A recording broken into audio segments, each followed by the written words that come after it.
as I said, is a World Book Day. And we were told that a reader lives 1,000 lives, 1,000 lives before he dies. A reader lives 1,000 lives before he dies. And that takes us to the topic of the day, how to arrest declining reading culture. With me today, I have eminently qualified PR practitioners in my midst. And I start with Dr. Mrs. Linda ONWUKA. Madam, you're welcome. Thank you very much. Dr. Mrs. Linda ONWUKA is also a school administrator, a proprietress of a boarding school. And you're welcome, madam. Thank you. I also have the privilege of also hosting my friend, my partner, Mr. Dari FOLARIN. Mr. Dari FOLARIN is currently the PRO, Association of National Authors. You're welcome, sir. Thank you. Thanks for having me. Yeah, it's a pleasure having all of you. And well, when you look at the theme of the World Book Day, it said, read your way. What does that mean, madam? Simply means you give the child the opportunity to read any book, whatever he wants to read. That's give kind of freedom. Pick a book of your choice to read.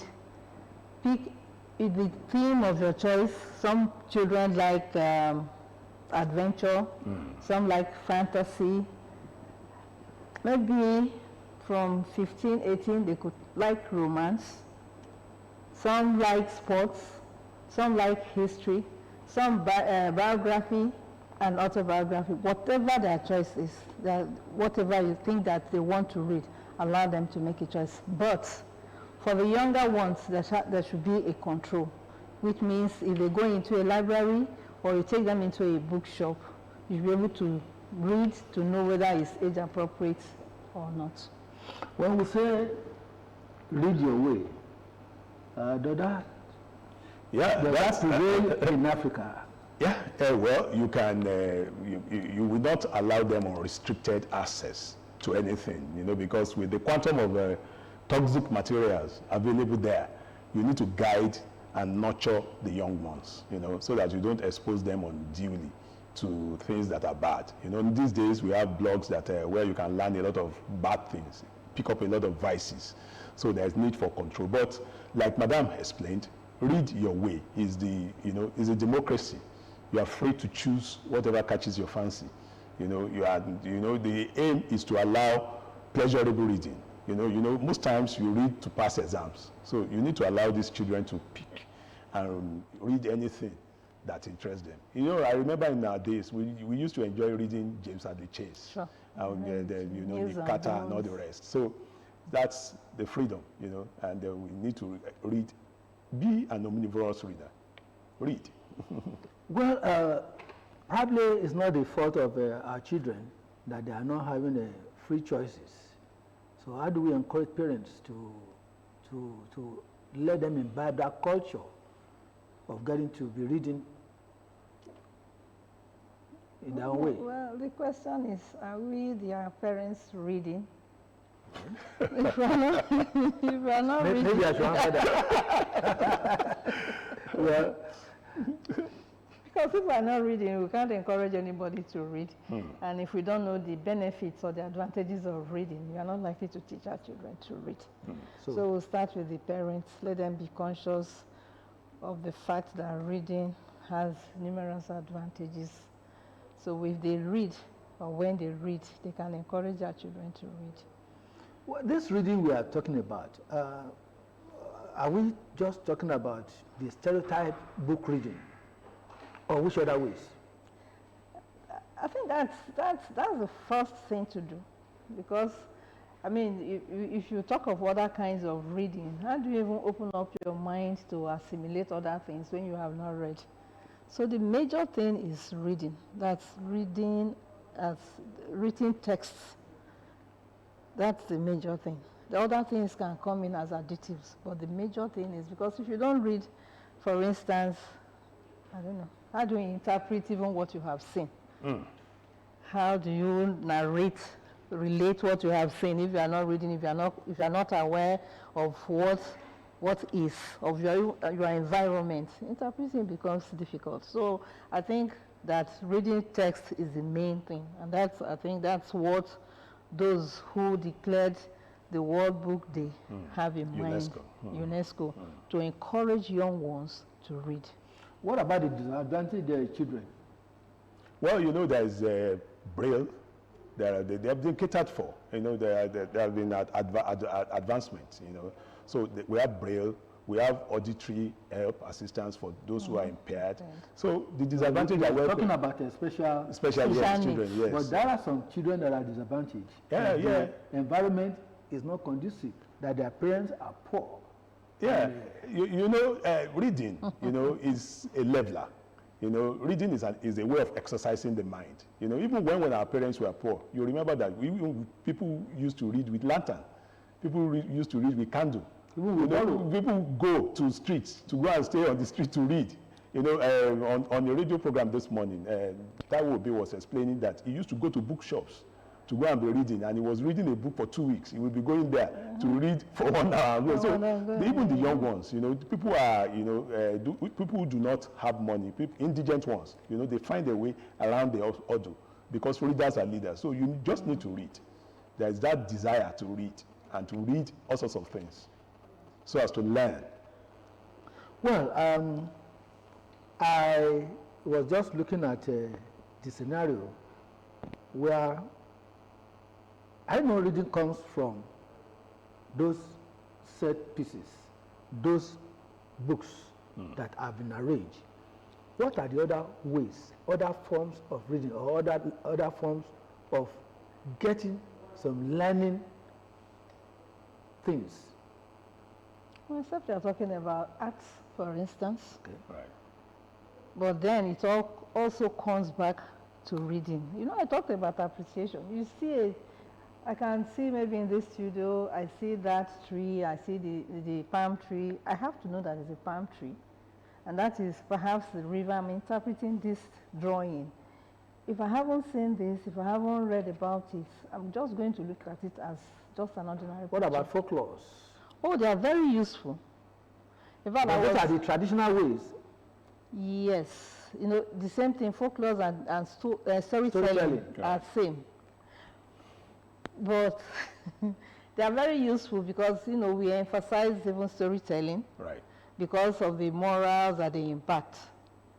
And even folklore, it's unfortunate that that is also disappearing now. You know, I know that we have a lot of foreign rhymes because we advocate that you teach children rhymes so that you can create awareness, you can help them improve their phonological awareness and maybe comprehension, so we teach them rhymes. It also improves their memory because they are reciting the rhymes, and you know, it kind of enhances or opens up their horizon. So we encourage that in schools you teach rhymes. You read aloud to children so they see how you read, how you pronounce words, you pick up difficult words and you go through them. So it helps with comprehension. Now folklore, I'm not Yoruba. I've not had the opportunity of. But in the East, I'm coming. I've not had the opportunity of visiting their schools, so I wouldn't know what is happening. But I grew up with a lot of folklores. That even in school, we had it as it was part of it. It's a timetable. It's something. It was on the timetable where they told us stories in my indigenous language. In fact, we didn't have the opportunity of being taught London Bridge is falling down. No. When it was time for storytelling, they told us stories, tortoises and other animals, birds in my language. So you can't discountenance that. They are very, very important. And if nothing, most of them will even tell you about your roots. So we are not from America, we are not Americans, we are Nigerians, and I'm Igbo, for instance, so I should know a bit of what happens in my culture. And I want to also challenge mothers, you know, women generally, you know, because they should read to these young ones. Don't underrate them. Don't think that they don't understand what you are saying. read to them. You know, when they want to go to bed, when you talk them in, read to them. Sit down and read to them. Tell them stories. You know, then the culture of the panegyrics, the oriki. You know, when they greet you in the morning, you greet them, and you say, so let's go back to this old way, you know, good way of doing it, so that they will know their culture, they will know their background, they know their roots, and then they will be so proud of it. And then they will also learn morals there. You know, you tell them that, you are from this royal family, or you are from this family. Here in our family, we don't steal. In our family, we don't lie. You know, you can tell them, Abeokuta does not lie. So they know, they grow up, and they go with pride to know that they cannot tell lies. They are to, you know, be a standard bearer. You know. I want to ask you, this the World Book Day is a universal celebration. Yes. And is it cultural with us in Africa? What I meant by that is that we were just talking about the oriki, panegyrics, and the like. And in those days, our people were never known to be having anything written. Yeah, in those days, because of the level of literacy, it was oral, you know, and that's how we have been passing down our culture, our values. I was going to ask the Western education of cultural. So, I mean, everything, it starts, you know, orally, you know, word of mouth. But with the advancement in technology, you know, when we had printing, you know, earlier on the day I was explaining to the young ones how printing started in Germany with Gutenberg, and now it started when Caxton took it to UK, and now it started in Nigeria, in Calabar with Reverend Hope Walder. So that is also printing brought in the book, and that. But before that, we had oral literature, and that's how this information, this cultural thing, has been passed down the ages. The tradition. So we need to sustain it. We even lost a lot because of the orality of literature, and even practices. There were things like all these medical. I know somebody who has this very efficacious medicine for ear pain, but never passed it down to anybody. He died with it. Oh, that's in sustaining this culture, we seem to lend more or tilt more to the young ones than to the adult. Is reading culture pertaining to, does it pertain to youth? Well, it's the goddamn young syndrome. You know, if you like, you know, it's a given that if you want something to be sustainable, you need to catch the goddamn young. You know, let the youths be there. Even in churches or anything that the youth are not involved in, you know, we soon die off, you know, because of the terminal age of the elders. You know, it's said that the old ones shall die, and the young ones shall grow.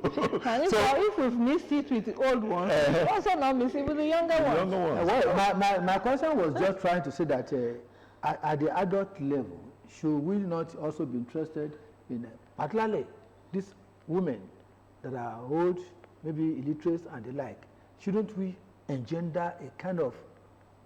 Yeah, we have the adult literacy class, and that's why they are going to learn alphabet and numbers and everything. The University of Ibadan is doing a lot in that regard. And you'll be surprised if you go to our market. So most of those women are literate. They know how to read and write. So they are picking it up. They can calculate their money. They give you a change when you have I tell you about my grandmother. My grandmother who never went to school, but my grandmother was very, very intelligent, and she told me tales too. Yeah, those people are that. Same with my great-grandmother, paternal grandmother. In fact, she was so fashionable, can tell you stories, can give you some guidance, and you wonder where she got her wisdom from. What are the reading culture we are talking about? Does it affect the rate of literacy in Nigeria? Yeah, it does, you know, because there is this saying that if you want to hide something for a Nigerian, hide it in a book, they will not read it, you know. And, you know, so many things are passing us by. You know, when you're not reading the right thing, it's not that people are not reading, but reading the right things, you know. If you see people, they hold their smartphone, they are there, glued to it. In fact, these days, families, you know, husband will be using, wife will be using, the children will be on, they're busy on their own. But what are they reading? The stuff that they are reading is not, sometimes they are not ennobling. So we need to read good quality stuff. You know, we need to read to educate and enlighten our mind. We need to read about development. We need to read how to develop our society. We need to read how to tease out solutions to some of the problems we are facing. You know, we have the sun here, we have solar energy, and we are still suffering from power outages. So we need to read, we need to challenge ourselves. How can we harness this energy that God has given us to solve some of the problems we have? You know, if we solve half of our power problem, half of our problems will be solved. Sure. So we need to challenge ourselves, and reading is the way to challenge ourselves, to ask the hard questions. Yeah, and I want to ask you, this the World Book Day, how is it helping research? Research in, you know, when you say research, in all standards. That's a very broad. Yeah, in all standards. Oh, in all standards. but can you do research without reading? I think, right. I mean, if you are going to research to find a solution, research works are meant to solve problems. So you take, for instance, let me use an experiment in animal science, for instance. Okay. So my husband is an animal scientist. Okay. You want to check to see what you're feeding rabbits, for instance, or goats. You want to know the nutrients contained in whatever you're feeding them, their response to whatever you're feeding. How do you record your values? How do you arrive at your conclusion? How do you drop your hypothesis if you are not reading? And of course, remember that there will be literature review, what people have done before. So you must read. So whether we are researching in the scientific way, or like in humanities, like some of us have researched in humanities, or social sciences, you are reading. You must read before you can arrive at any conclusion. To help discoveries. Yes. Thank you very much. Dr. FOLARIN, you often find people eager to read, but don't have places to go to. What's your advice? Oh, we have a lot of places to read. You know, you can read under the mango tree. You can read under the corners. Not you can read not necessarily at libraries. No, we have the libraries too. The libraries are there, but you can read anywhere. You just sit down and read. And then beyond reading, you should also write. You know, we in ANA are encouraging people to write. You know, there are some writers that are not with us. You know, we want to encourage writers to come and join us in ANA so that we can collectively tackle some of the societal problems that we're having. Our meeting comes up on Saturday, this Saturday at Simenadebo Library at 12 noon. So we encourage all writers who are not yet members of ANA to come up so that once they come to the meeting, we learn, we write, we read, and we share experiences. You know, it is through this that we can collectively solve some of our problems. Madam, are schools developing their libraries to engender wide reading in schools? You'll be surprised at what people are doing now. I belong to a number of groups. Most of them are selling books, all these foreign books. And you marvel, you know, the prices are not that exorbitant because they buy in bulk, and I think they are used, it's not a question of thinking now, they are used books. So you can have like a dozen, 2 dozens for just, you know, next to nothing.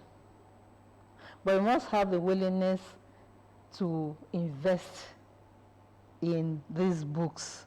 So most schools know, they understand the benefits of reading, and they are encouraging their children to read.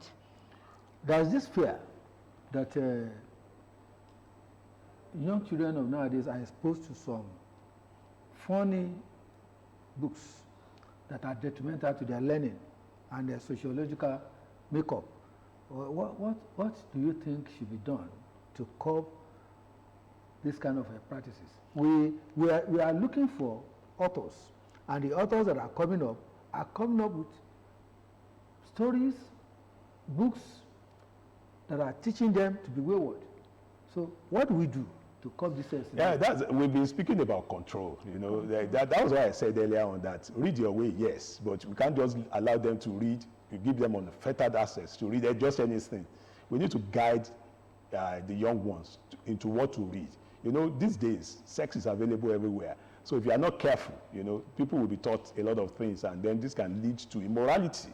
So this is why we need to control. As in ANA, there's control. You know, we look at books that are being read and there's control. And we thank government too for partnering with ADNA in picking the reading text for the schools. So there's control, you know, there. So and of we course, need to if check. your child is reading any book, you should have read it yourself. If you are not reading the full book, you look at the blurb. It will give you an idea of what the book is talking about. So they read your way, but there should be control.